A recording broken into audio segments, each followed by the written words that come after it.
E ao longo do programa, o Celso Cardoso e a Denise Campos de Toledo realizam uma série de entrevistas com análises da apuração. Então vamos à nossa bancada. Boa tarde, Denise. Boa tarde, Laerte. Boa tarde a todos que nos acompanham aqui na Hora do Voto. E eu estou com o Coronel Tadeu, que é deputado federal pelo PL de São Paulo, vice-líder do partido na Câmara, candidato à reeleição. Coronel Tadeu, boa tarde. Boa tarde, Denise. É um prazer estar com vocês aqui. Vamos acompanhar esses dados de perto. Estamos muito no comecinho da apuração, né? Houve até atraso em algumas urnas e algumas sessões, principalmente por causa de biometria, mas, por enquanto, eleições tranquilas na sua avaliação. Como é que o senhor está vendo o encaminhamento? Eu acredito que sim. As poucas ocorrências que ocorreram são normais, corriqueiras, né? Às vezes falha de uma urna eletrônica que é substituída, tem sempre vou dizer até torcedor, né, mais exaltado que o outro, que acaba provocando algum escândalo, mas não vi nada de grave que possa comprometer essas eleições. Elas estão ocorrendo realmente de forma muito tranquila, muito ordeira. Agora, deputado, qual a expectativa para o seu partido? Seu partido que é o partido agora do presidente Bolsonaro, o senhor é o apoiador dele desde antes dele mudar de partido. Qual a expectativa diante dos números que nós tivemos até ontem das pesquisas eleitorais? Olha, eu acredito que o presidente Bolsonaro vai ficar muito próximo dessa vitória do primeiro turno mesmo. 50% mais um dos votos válidos.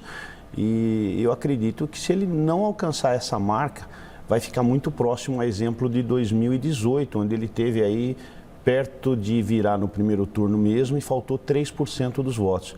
Os números, pelo menos o que eu sinto pelas ruas, pelo interior aqui no estado de São Paulo e também na capital, na grande São Paulo, eu rodei todas as regiões sem exceção, eu vi a presença do Jair Bolsonaro sendo demonstrada com bandeiras, com camisas, o pessoal apoiando mesmo a candidatura do presidente Bolsonaro, né? Não acredito que ele vai ficar longe disso, não, como diz as pesquisas.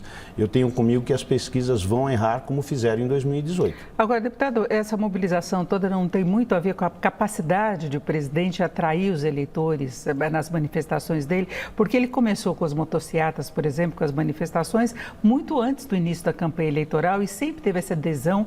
Houve momentos, inclusive, que essa mobilização foi questionada por causa da pandemia, mas ele tem essa capacidade de levar as pessoas às ruas. Isso não pode, em certa medida, dar uma dimensão errada e contraditória ao que as pesquisas estão mostrando? Eu acho que não, Denise. Eu acompanho política há muitos anos e me recordo lá nos meus 18 anos de idade, quando eu compareci na Praça da Sé, dia 25 de janeiro de 84. Na minha memória, era o dia que mais tínhamos gente na rua acompanhando um político. De lá para cá eu nunca vi um fato igual a esse. O presidente Bolsonaro, ele mudou tudo isso. Ele como pessoa e principalmente como político, ele arrasta multidões mesmo. Isso é inegável. Nós vimos aí por praticamente todos os estados o quanto esse homem arrasta de público. Isso é respeito, isso é consideração, isso é um carinho que o povo tem por um presidente e principalmente confiança.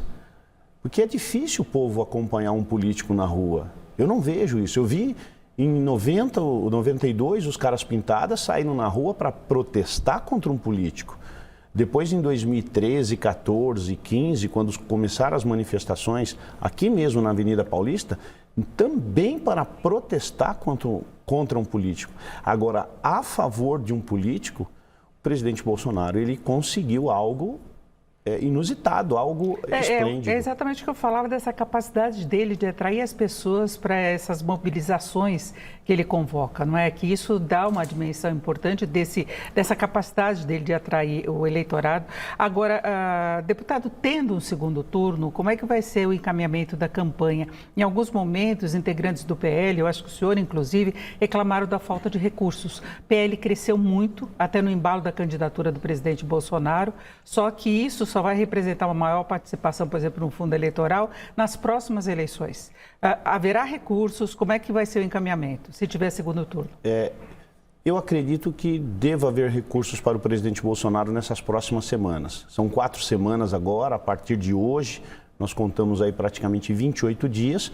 São 28 dias de campanha e é preciso ter material na rua, né? Eu não sei como é que está o caixa do PL, do Partido Liberal, porque ele tinha um volume de recursos financeiros para uma campanha que ele conseguiu em 2018, como você disse, né? O fundo eleitoral dele representa o quanto o PL elegeu em 2018, não o que ele tem agora. Acredito eu que o PL tinha 32 deputados e deu um salto para 80 deputados federais. E os recursos não vieram, infelizmente, ficaram nos seus partidos, né? No meu caso, eu era do PSL e ficou no União Brasil. E isso é um problema para o PL mesmo. Então, eu acredito que a gente tem até que lançar uma campanha de doação para esse segundo turno, sem sombra de dúvida, porque temos, muito provavelmente, olhando aqui para o estado de São Paulo, o presidente Bolsonaro no segundo turno e aqui em São Paulo, provavelmente, o ex-ministro Tarcísio também concorrendo ao segundo turno. Nós vamos falar daqui a pouquinho mais sobre essas expectativas em relação à atuação do partido em todo o país, não só para a eleição presidencial, mas nós vamos agora conferir mais números em relação à apuração. Com vocês.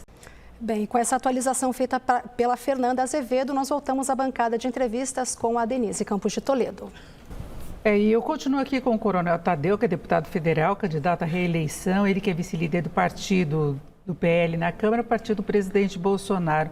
E, deputado, falando das eleições estaduais, nós ainda estamos bem no comecinho também da apuração, mas os dois candidatos com maior competitividade que pertencem ao PL é o Cláudio Castro no Rio de Janeiro e Jorginho Melo em Santa Catarina. Confere, o senador Jorginho Melo, ele é candidato no estado de Santa Catarina, é o candidato do presidente Bolsonaro e aparecia muito bem nas pesquisas, brigando ali com o comandante Moisés, se eu não me engano. E no Rio de Janeiro, o Cláudio Castro, eu acredito que ele deve elevar essa fatura também, quem sabe no primeiro turno. Mas pela margem daria um segundo turno na disputa com o Freixo. Com o Freixo, exatamente. Mas ele cresceu muito nos últimos dias e pode ser que ele também se aproxime da vitória no primeiro turno. Tem que esperar mais um pouco as urnas oferecerem mais dados para a gente poder afirmar isso, né? É cedo para dizer ainda, mas ele estava muito bem nessa reta final. Agora, deputado, a gente viu uma dificuldade do presidente Bolsonaro, não é? E também, em certa medida, do presidente Lula, na definição de apoios para senadores. Nós tivemos esquerda dividida em alguns estados, direita divididas, os partidos que apoiam aqui em São Paulo mesmo, nós temos além do Astro Pontes, né, o astronauta, ex-ministro, Janaína Pascoal também tentando pegar esse campo da direita. É uma dificuldade esse tipo de negociação, não é? É uma construção muito difícil de se fazer, uma construção política, porque às vezes você quer apoiar um determinado candidato ao Senado e lá naquele estado você encontra a barreira com um outro senador que também quer ser candidato e que apoiava o presidente Bolsonaro dentro do Senado Federal. Então, essa construção política do Brasil, no Brasil todo, foi muito difícil. Alguns estados foi fácil, por exemplo, o Mato Grosso do Sul, com a ministra Tereza Cristina da Agricultura, que vem muito bem e deve ganhar a eleição com muita facilidade no Mato Grosso. No Distrito Federal, nós tivemos duas candidatas, duas ministras do governo federal, a ministra Flávia Arruda, que foi ministra-chefe da Casa Civil, e a ministra Damares, que foi a ministra dos Direitos Humanos. Surpreendentemente, nessa reta final, eu vi a ministra Damares passando em pesquisa eleitoral, passando à frente da ministra Flávia Arruda. De qualquer forma, ganhando uma ou ganhando outra, nós teremos um apoio muito bom no Senado Federal. Agora, nos outros estados, há muita complicação, há muita divergência. Em Brasília acabou dividindo, inclusive, o núcleo de governo e a própria família Bolsonaro em relação a isso, não é? Nós temos Damares muito próxima da primeira-dama, né, de Michele Bolsonaro. O presidente não sabia exatamente como, porque tem que costurar o apoio também com os partidos da base aliada, que é o caso de Flávia Arruda, que foi indicada, na verdade, pelo chamado Centrão para a composição do ministério numa segunda etapa de formação de governo, não é? Exato, ela mereceu a confiança do presidente Bolsonaro, desempenhou um bom papel por cerca de 8 meses aproximadamente, ou um pouco mais, e ganhou o respeito, o carinho do presidente, até pelo trabalho que fez. Mas eleição é outra coisa, não é aquele cargo, aquela cadeira dentro do executivo. E as duas se postularam ao Senado. Ninguém foi imposta pelo presidente da República, que deixou a corrida bastante livre para as duas, né? E foram as duas. A única coisa que a gente tem é a certeza de ter uma senadora ao lado do presidente, seja lá quem for vencer as eleições, ou a Flávia ou a ministra Damares, né? Qualquer uma das duas. Inclusive, uma certa discussão de a esquerda apoiar a Flávia Arruda, que seria menos próxima do presidente do que a ex-ministra Damares, né? Pode ser, mas eu acredito que não. Ali o movimento é de direita mesmo, tanto a Flávia como a ministra Damares, né? E quem dera nós tivéssemos um cenário desse em todos os estados.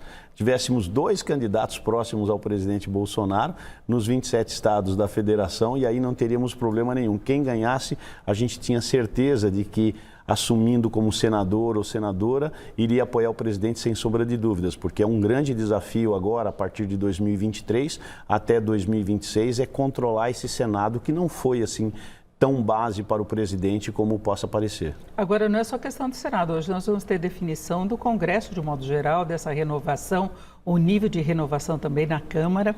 A gente viu em 2018 o presidente Bolsonaro, então candidato pela primeira vez à presidência, como um grande puxador de votos. Muita gente se elegeu no embalo da popularidade dele, depois houve rupturas importantes, relevantes nos vários estados, então antigos apoiadores que viraram adversários, isso envolve de governadores a senadores a deputados muito bem votados. Hoje, qual é a sua expectativa em relação a isso? Essa capacidade de presidente apoiando os candidatos ou os candidatos correm por fora mesmo buscando a reeleição ou uma nova candidatura? A onda Bolsonaro, eu acredito que ela vai continuar. E acredito que na mesma intensidade, até avaliando aqui esses primeiros números, com o Bolsonaro aparecendo agora com 47% dos votos, eu acredito que isso deve puxar muitos candidatos ligados a ele.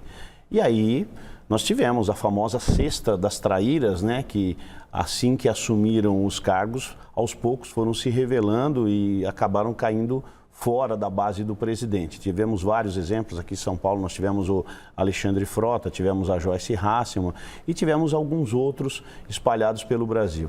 Isso, eu acredito, é natural da política. Eu sempre vi traição na política, né? Faz parte, mas o traidor é que o povo não perdoa. Então, é uma curiosidade que eu tenho, é saber exatamente quantos votos vão ter todos esses que viraram as costas para o presidente.